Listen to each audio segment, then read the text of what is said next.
Fan art is great. Fan art is cool, and I really enjoy getting fan art, especially when it inspires me to create something that I wouldn't normally think to do. This one came from Uriel again, same person who gave us the Martin design that I liked for the video game protagonist look. I'm not sure what role Imel would play in a video game. She doesn't fight or have a lot of fantastic powers. She could potentially be the princess in the tower trope or the hero's best friend, that person who encourages our protagonist to keep going and fighting. But enough about that. Uriel says, "My first thought was that Imel had some pure personality, and when I was making my fan art, I really wanted to represent that playful and innocent part of her, like an unsuspected photo of she in her genuine form of being." Speaking of genuine, I'll just say that I love her expression and the motion of her dress. I love that he remembered the freckles. That's an iconic part of Imel's character.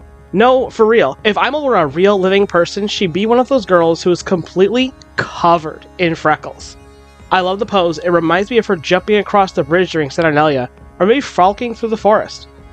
Thanks again for the art, and I hope you like what I did with it as well. For the flat colors, I wanted to mostly use the same colors as our artist, but then something just occurred to me while I was doing it. Normally when I do a picture of Imel, I'll put some kind of quick green accent to point out the fact that she's a nature element. When we're talking about nature element, what does it all mean? Fire, water, air, earth, those seem pretty self-explanatory. Now, some people might say, but Agni, nature and earth are the same element because plants come out of the ground. Plants are only one aspect of nature though. When we say nature, we're talking about, yes, plants, but also animals and life in general. And that sometimes pulls in other elements as well. The 7 elements of the Tales of Atonement universe are arranged on a spiral pattern that highlights their position of strength. And at the top of this list is Void being the most powerful, then Spirit, and third is Nature.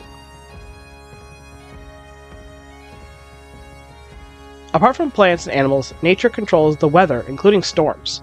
Think about this. If you were to design an offensive spell based on our elemental system, lightning magic would be a nature element attack. I know that some franchises have linked it to its offshoot of fire, and trust me, I've tried to do the whole Azula lightning bending trick, and it doesn't work. The only thing I can do is use heat to dissipate the electrons. Sure, that cancels out an electric strike, but it doesn't give me control of it. Fire and wind would have to work in tandem to control or create lightning. Fire and earth can cause tectonic activity, and wind and water can command the weather, but nature can do all of those things all on its own, which is what puts it on par with the Void's command over space and matter, and Spirit's dominion over life and creation. When it comes to animals, natures excel at animal empathy. We can see this in other nature characters in the series, for instance Cassandra and her sheep, Madeline and the quail, Madeline's a water! Oh, but she is a secondary nature, that's where that comes in. Familiars, nature element folk have a few options. Most common ones are amphibious, because this represents the union of land and water, but also flightless birds. Types of parrots, ravens, deer, and sheep are popular choices. Although ravens also cross over into Void and also Spirit, they're extremely versatile familiars. Nature as an element is tricky to pin down because it branches into so many other elements in order to work. Water and sunlight make plants grow, storms include wind and rain, volcanic eruptions evoke earth and fire. But that's, after all, why this is the third most powerful element in our series. It stands against forces of mankind and technological advancement from Spirit, and also the oppressive gravity of Void's time, space, and matter control. You know, technically that means Imel is probably way stronger magically than she even knows, especially among her peers.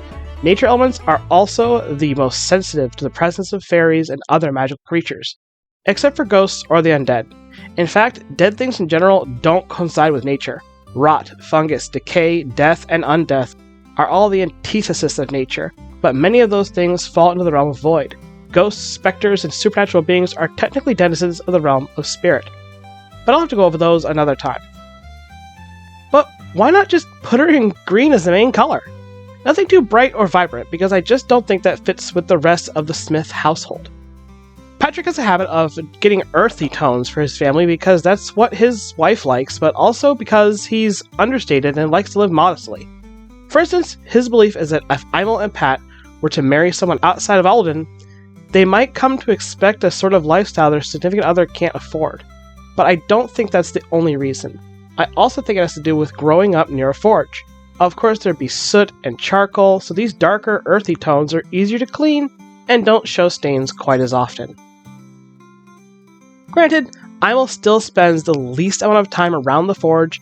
That being said, I think this olive green tone is definitely her color. It makes the slight red tones in her hair stand out more and really brings something special to her character overall. She stands out more on her own and even looks more confident somehow.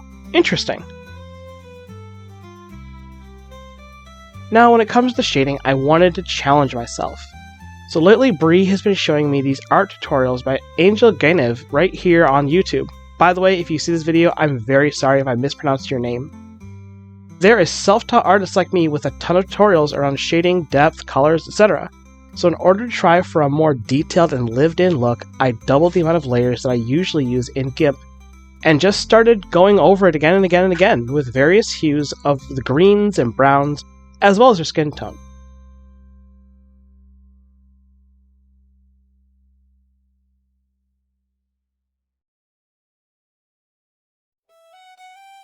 I try to make sure the lighting matched. For instance, on her arm where I shaded the back part of her arm where you can see her hand is lifted. And then with the skirt, I wanted to convey movement to the picture as she is, well, in the process of moving very lively. So a big shout out to Bree, as well as Angel Ganev. I appreciate any and all advice to help my art improve. I'm going to finish up this picture of Imel, and you guys tell me what you think down in the comments below. Like, subscribe, and ring my bell if you're interested in more videos like this, and join the Tales of Atonement Discord server, or message me on Blue Sky if you have fan art you'd like to submit. If you provide me with the blank lines, I'll even put them in a video just like this one, and if you have any questions you'd like to ask me about your favorite character, I'll put them in the video as well. Maybe there's something you'd like me to clarify or go into more detail on. I welcome that sort of commentary because I love telling people about my extensive family line and what brought us all together.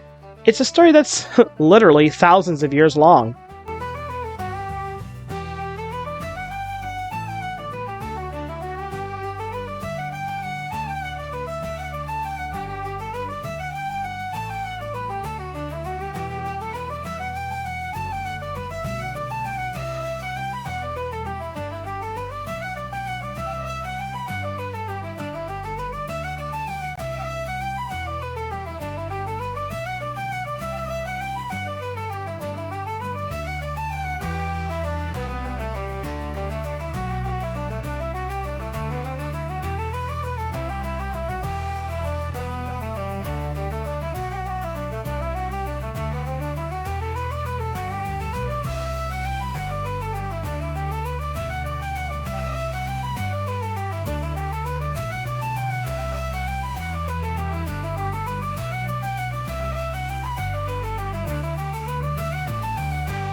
Patreon is our main hub for all things involved with Tales of Atonement, and our patron support helps us produce our episodes faster and with more consistency. But what's in it for you? From there you can find our Tales of Atonement Discord server, art, music, comics, as well as exclusive viewership for upcoming scripts. Supporting us on Patreon is what shows us we're part of a growing community of artists, actors, history buffs, and storytellers that have become fascinated with our characters these past couple of years. This is our passion project we've put our hearts and souls into over 20 years, and your support really helps keep that flame alive. Right now, a big thanks to Pammy Poo, Shadow Fox, Charles Tam, Arya Gamari, Jace Morland, and Lunder Lumen, and of course, everyone who joins us each week. At the very least, I hope you'll like this video, subscribe, and ring my bell if it really resonated with you, and I'll see you again next week. Many a Mikkel, Maximukkel.